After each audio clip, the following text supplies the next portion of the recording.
Noël est passé mes amis, Noël est passé. J'espère que vous avez été bien gâtés. Car moi je l'ai été, on m'a offert un kit starter de chez Philips, la gamme Hue. D'ailleurs un grand merci à toi qui me l'a offert, je sais que tu te reconnaîtras. C'est un ensemble d'éléments connectés destinés à l'éclairage, en gros de la lumière connectée, et on va en parler tout de suite.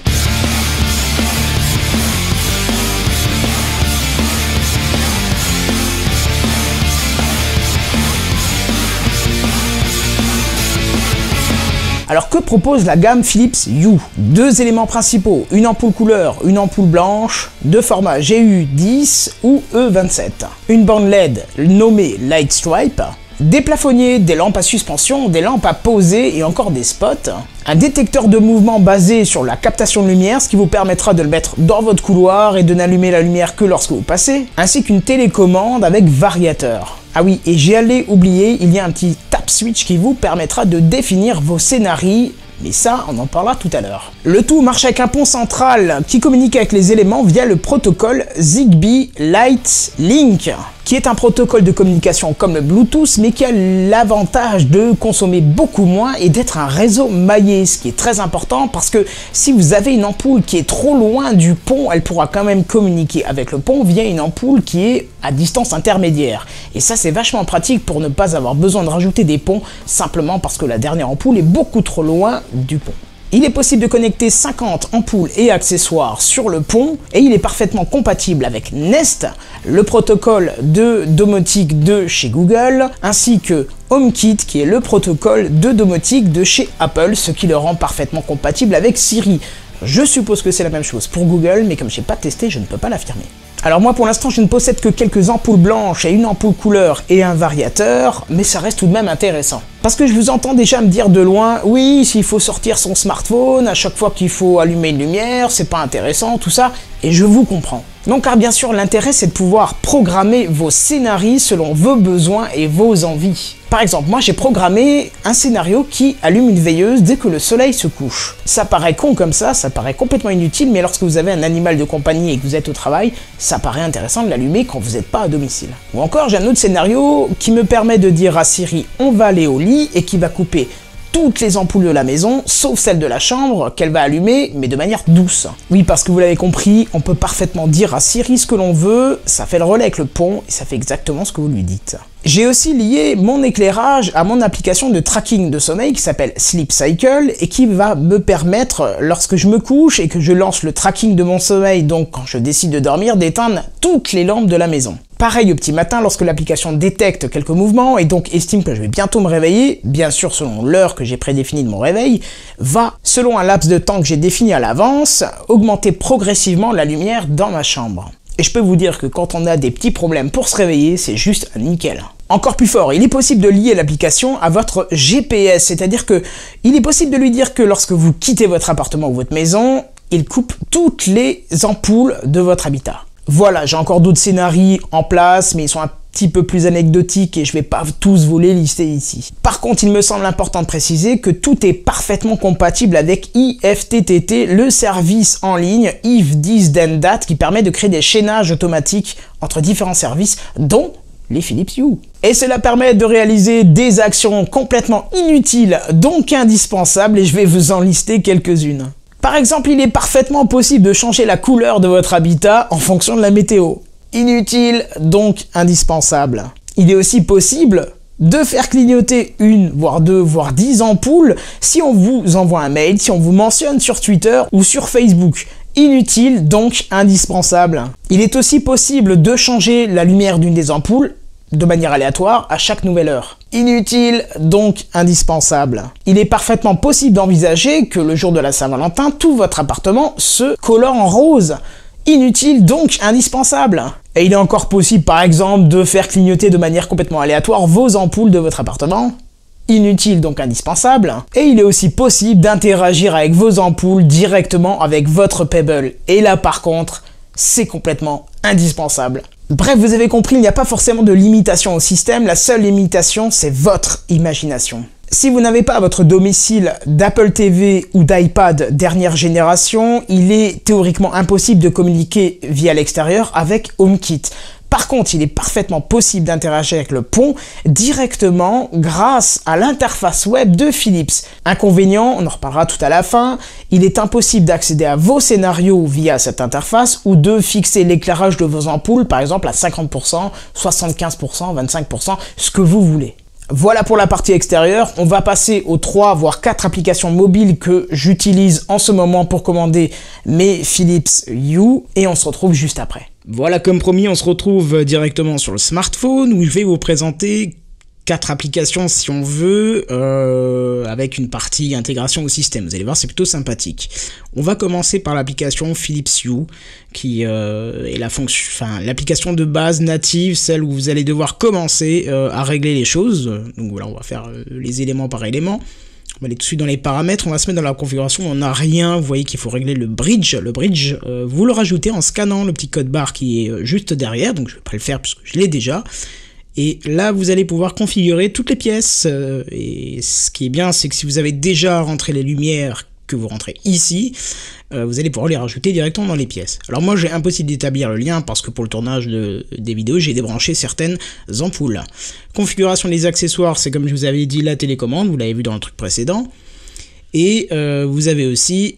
widgets et Apple Watch, c'est ce qui va permettre en baissant le menu. Je vais essayer de pas trop montrer des choses perso, ouais, on va pas faire ça, mais parce que tous mes notifs qui sont affichés, mais vous allez pouvoir accéder à un bouton, une espèce de bouton de raccourci dans ce menu là, vous les fixez ici. Moi j'en ai pas mis, enfin j'en ai enlevé surtout. Chat dans la gorge. Et ici vous avez un espèce de lien avec HomeKit et Siri, où vous allez pouvoir définir toutes les lumières qui sont contrôlables par Siri. Vous allez définir aussi toutes les pièces qui sont contrôlables par Siri. Vous voyez que moi je les ai pas toutes, par exemple, parce que j'ai rajouté une ampoule récemment. Et vous avez ici tous les scénarios dont je vous parlais. Par exemple, on va aller au lit et vous pouvez constater que par exemple, toutes les lumières sont éteintes, sauf celle de la chambre qui est allumée. Voilà pour les scénarios. On va passer sur version perfectionnée. C'est un truc qu'ils ont modifié récemment. J'ai pas été voir, donc je vais pas vous encombrer avec ça. Donc ici vous avez effectivement les pièces. Vous allez pouvoir activer directement. Donc nous, celle qui nous concerne, c'est ici. Je l'ai déplacée pour l'occasion. Et vous voyez que vous pouvez rentrer directement dans la pièce et voir le nombre d'ampoules qu'il y a. Moi j'en ai qu'une, mais je pourrais en avoir plusieurs. C'est pas un problème. Et chose super intéressante, vous pouvez rentrer directement sur l'ampoule et changer la couleur, comme vous l'avez vu dans un bout de vidéo précédent, donc on va mettre ça comme ça. Et vous pouvez aussi définir sur la chambre complète un scénario, voilà, un scénario de niveau couleur que vous avez prédéfini, et vous pouvez même en créer vous-même. Ça c'est ce qui est super intéressant, vous pouvez les créer vous-même. Alors je vais pas aller dans mon album photo parce qu'il y a mes photos, on va prendre par exemple celle-là. Et vous voyez qu'il essaye de créer une espèce de moyenne des couleurs qu'il y a déjà sur la photo pour vous en créer une. Après vous pourrez modifier bien évidemment à la main. Qu'est-ce qu'on a sur cette application d'intéressant? C'est les routines, parce que vous allez pouvoir définir des choses avec votre GPS. Moi je l'ai désactivé parce que ça ne m'intéresse pas, mais vous allez pouvoir définir ce qui se passe quand vous rentrez à la maison ou quand vous partez. Vous voyez, vous pouvez dire départ de la maison, je vais allumer ci, je vais faire ça, donc moi c'est désactivé. Non, c'est désactivé? Oui, c'est désactivé. Oui, parce qu'il n'y a pas le GPS, mais j'avais testé la fonction. Donc voilà, et bien il suffit d'appuyer après ici pour activer l'emplacement. Vous pouvez mettre une routine de réveil, vous voyez que j'ai par exemple 2 trucs là, et vous pouvez rentrer dedans par exemple, vous voyez l'heure de réveil, et vous pouvez voir ce qui se passe par exemple, ou une pièce, toute allumée, et vous pouvez même définir... je crois que c'est là où est-ce qu'on voit, je ne sais plus. Il y a oui voilà, transition d'allumage, donc c'est-à-dire que pendant 30 minutes il va les allumer progressivement. Et pareil pour aller se coucher, alors moi j'en ai pas puisque vous avez pu constater que je l'ai mis sur mon application de tracking de sommeil. Et pareil pour les routines, c'est un truc qui fait tous les jours, là j'ai mis extinction des feux à minuit par exemple. Connecter, ça vous permet de vous connecter à l'extérieur. Friends of You, c'est tout ce qui est compatible avec le pont en fait. Vous voyez qu'il y a quand même pas mal de choses disponibles. Voilà pour Philips Hue. On va passer sur l'application maison en fait, qui est HomeKit. En fait, qui gère le protocole HomeKit et qui fait une espèce de résumé de tout ce que vous avez déjà. Et le gros avantage, c'est que vous fixez ici toutes les choses que vous voulez voir à un seul endroit, c'est ici. Lorsqu'on monte le menu, vous avez accès aux scènes favorites et directement aussi aux ampoules. Donc ça, c'est intéressant. Et bien sûr, vous pouvez les désactiver, vous pouvez les enlever de favoris, donc ce qui fait que vous allez, par exemple, vous allez avoir qu'une ou deux ampoules, mais pas toutes ensemble. Voilà pour cette application-là.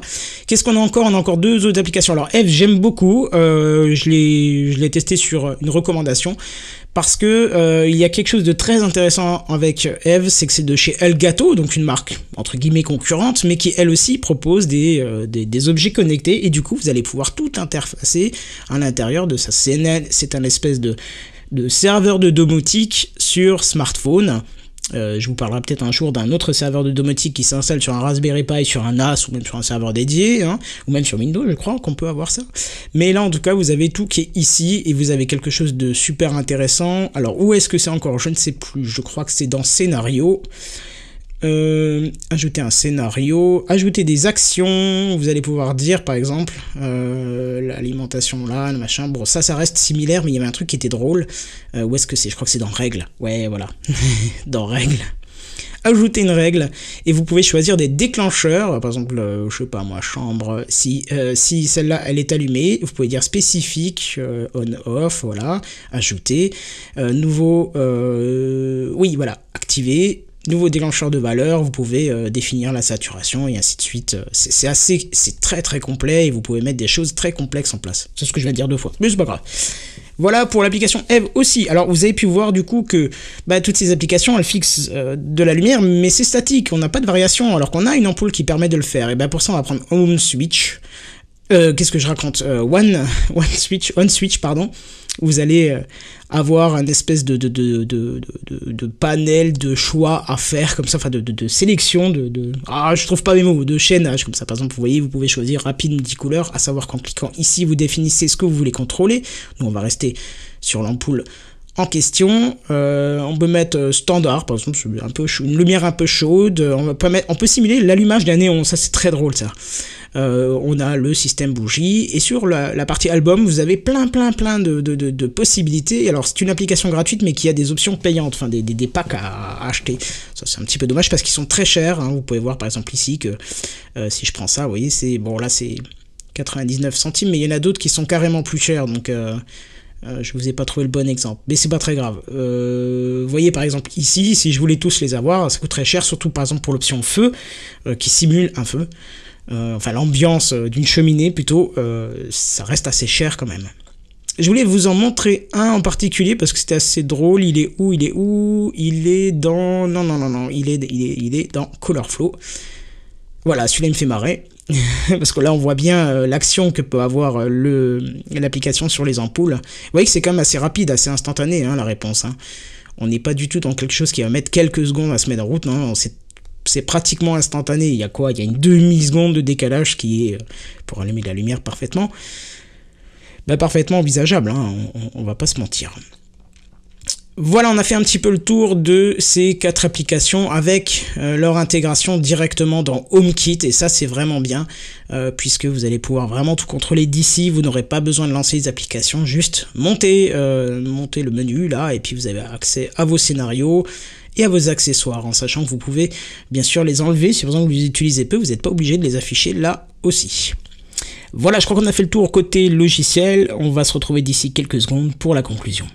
Voilà, on se retrouve un peu pour faire le bilan. On va voir les avantages et les inconvénients de ce système connecté. Les avantages, tout d'abord, vous avez compris, c'est le principe de chaînage, d'automatisation et de scénario. C'est encore et aussi la possibilité de tout contrôler à partir de votre smartphone. Par contre, bien évidemment, il y a des inconvénients, et là je suis obligé de préciser que ces avantages et ces inconvénients vont peut-être être complétés. Ça fait pas longtemps que j'utilise le système et je vais peut-être trouver d'autres choses à dire. Mais revenons sur les quelques inconvénients. Tout d'abord, il n'y a pas de mémoire d'état dans les ampoules, ce qui fait qu'en cas de coupure de courant, lorsque le courant reviendra, toutes les ampoules connectées de votre habitat reviendront à l'état le plus fort, c'est-à-dire que toutes les ampoules vont s'allumer, ce qui n'est pas forcément une bonne chose. Si une coupure de courant intervient pendant la nuit, vous risquez d'être réveillé, je sais pas, 1h, 2h, 5h du matin, juste parce qu'il y a eu une micro-coupure de courant et que les ampoules se remettent en état maximal. Autre inconvénient, comme on l'a vu, c'est qu'il n'y a pas de possibilité d'interagir avec vos scénarios directement via l'interface web. Il vous faut forcément une Apple TV ou un iPad qui supporte iOS 10. Et dernier élément, c'est que les tarifs sont assez élevés puisqu'une ampoule blanche coûtera entre 20 et 30 euros, et une ampoule couleur entre 50 et 60 euros. Le pont est dans les environs de 60 euros,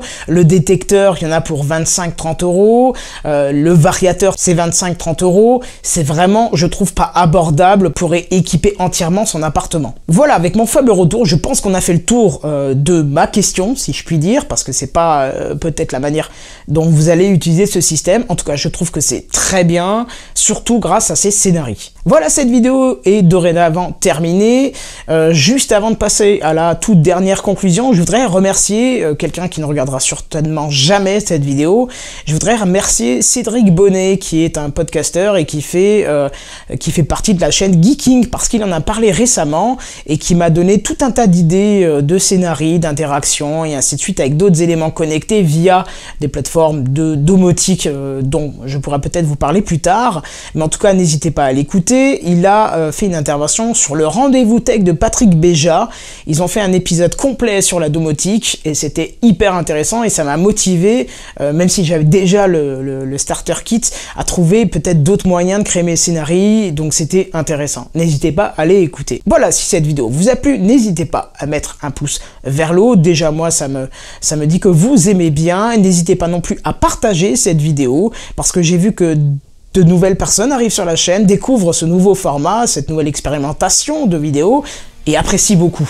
Je trouve que le format est propre, donc ça me ravit beaucoup, mais n'hésitez pas à partager, parce que c'est vous qui faites, entre guillemets, le succès de la chaîne. C'est grâce à vous si la chaîne peut s'exporter un peu plus loin. Voilà, et n'hésitez pas aussi à me dire en commentaire si ça vous intéresse, des ampoules de ce type-là. Je regarde là, mais en fait, c'est même pas du tout des ampoules connectées, c'est juste des ampoules d'éclairage. Mais n'hésitez pas, vous, à me dire si ça vous intéresse, si vous en avez l'usage, et surtout quel scénario vous pourriez créer chez vous à la maison. N'hésitez pas à me faire un retour. Et sur ce, je vous dis à bientôt pour la prochaine vidéo. N'hésitez pas à me donner une idée de sujet, il n'y a pas de souci, je suis toujours preneur. Et en attendant, je vous dis à plus, bye bye.